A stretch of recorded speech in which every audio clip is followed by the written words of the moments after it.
कभी सोचा है बड़े बड़े पुल, ऊंची ऊंची इमारतें, ये सब बिना गिरे खड़ी कैसे रहती हैं? इसके पीछे ना इंजीनियरिंग का एक बहुत ही फंडामेंटल प्रिंसिपल काम करता है। आज हम उसी के बारे में बात करेंगे और समझेंगे कि चीज़ों को मजबूत बनाया कैसे जाता है।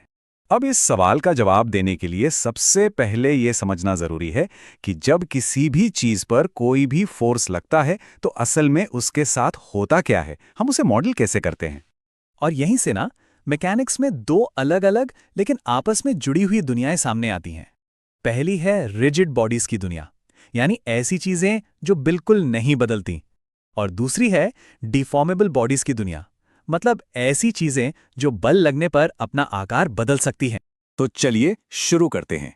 सबसे पहले बात करते हैं इन दोनों में से जो ज्यादा सिंपल कॉन्सेप्ट है उसकी, यानी रिजिड बॉडी अजम्पशन की। तो सीधी सी बात है, एक रिजिड बॉडी मतलब एक ऐसी आइडियलाइज्ड, एक परफेक्ट चीज जो कभी नहीं मुड़ती न खिंचती है। अब असलियत में तो ऐसा कुछ होता नहीं, लेकिन ये एक अजम्पशन है, एक कल्पना जो हमारी कैलकुलेशंस को बहुत बहुत आसान बना देती है। और ये सिंप्लीफिकेशन वाकई में बहुत काम का है। सोचिए, जब किसी प्रोजेक्टाइल, मान लीजिए एक तोप के गोले की ट्रेजेक्ट्री कैलकुलेट करनी हो, तो हमारा फोकस इस पर होता है कि वो उड़ेगा कैसे, कहाँ गिरेगा, ना कि इस पर कि हवा में वो कितना सा दबरा है या स्ट्रेच हो रहा है। तो ऐसे केसेस में उसे रिजिड मान लेना बिल्कुल सही है।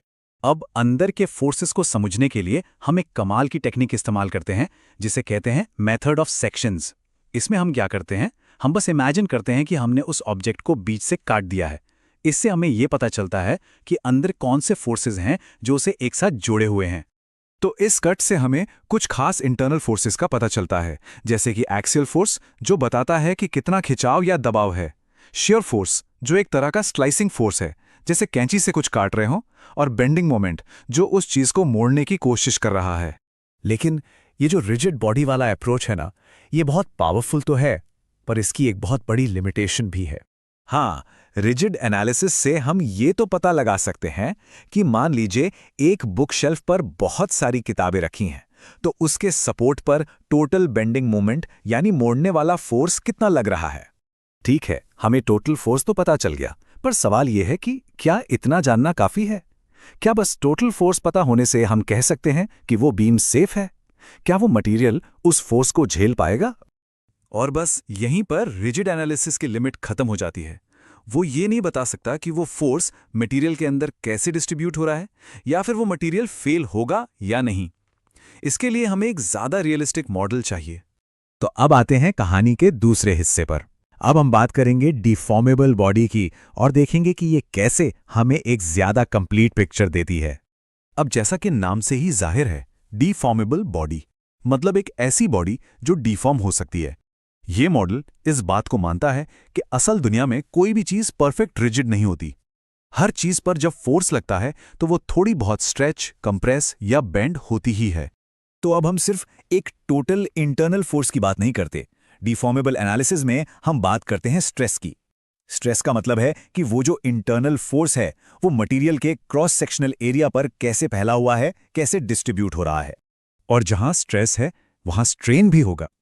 स्ट्रेन बस डिफॉर्मेशन का एक मेजर है, मतलब वो ये बताता है कि स्ट्रेस की वजह से मटेरियल की लेंथ या एंगल में कितना बदलाव आया है, कितना खिंचाव आया है। और देखिए, यही सबसे क्रूशियल बात है। जब हम स्ट्रेस और स्ट्रेन कैलकुलेट कर लेते हैं तो हम उसे उस मटेरियल की लिमिट से कंपेयर कर सकते हैं, और तब हम बता सकते हैं कि वो मटेरियल फेल होगा, टूटेगा या बेंड होगा। असल में यही वो एनालिसिस है जो तय करता है कि कोई स्ट्रक्चर सेफ है या नहीं। तो अब सवाल ये है कि एक इंजीनियर असल में काम कैसे करता है? क्या वो सिर्फ रिजिड एनालिसिस करता है या सिर्फ डिफॉर्मेबल, या फिर ये दोनों दुनियाएं एक साथ मिलकर काम करती हैं? अब जरा इस कंपैरिजन को देखिए, ये बहुत इंटरेस्टिंग है। रिजिड बॉडी मैकेनिक्स का गोल है मोशन या सपोर्ट रिएक्शंस पता करना, जबकि डिफॉर्मेबल बॉडी मैकेनिक्स का गोल है स्ट्रेस, स्ट्रेन और स्ट्रेंथ पता करना। एक में डिफॉर्मेशन को 0 माना जाता है, दूसरे में उसे कैलकुलेट किया जाता है। सबसे जरूरी बात हायरार्की वाली रो में है। रिजिड एनालिसिस पहला स्टेप है और डिफॉर्मेबल एनालिसिस दूसरा। तो एक इंजीनियर का प्रैक्टिकल वर्कफ्लो कुछ ऐसा होता है। सबसे पहले वो सिस्टम को रिजिड मानकर एनालाइज करता है। इससे उसे बाहर के रिएक्शंस और अंदर के टोटल फोर्सेस जैसे NVM मिल जाते हैं। फिर वो इन फोर्सेस का इस्तेमाल करता है डिफॉर्मेबल बॉडी एनालिसिस के लिए, और वहां से वो स्ट्रेस और स्ट्रेन निकालकर फेलियर चेक करता है। तो मतलब साफ है, रिजिड एनालिसिस ज्यादा डिटेल्ड डिफॉर्मेबल एनालिसिस के लिए जरूरी इनपुट्स देता है। ये दोनों एक दूसरे के विरोधी नहीं है, बल्कि ये एक सिंगल पावरफुल वर्कफ्लो के दो बहुत जरूरी हिस्से हैं। इसे ऐसे समझिए, रिजिड मैकेनिक्स हमें बिग पिक्चर दिखाता है और डिफॉर्मेबल मैकेनिक्स ये पक्का करता है कि उस बिग पिक्चर की छोटी छोटी डिटेल्स भी सेफ हैं। ये जानने जैसा है कि पुल पर टोटल लोड कितना है, और फिर ये जानना कि क्या पुल का हर एक बीम उस लोड को झेल सकता है।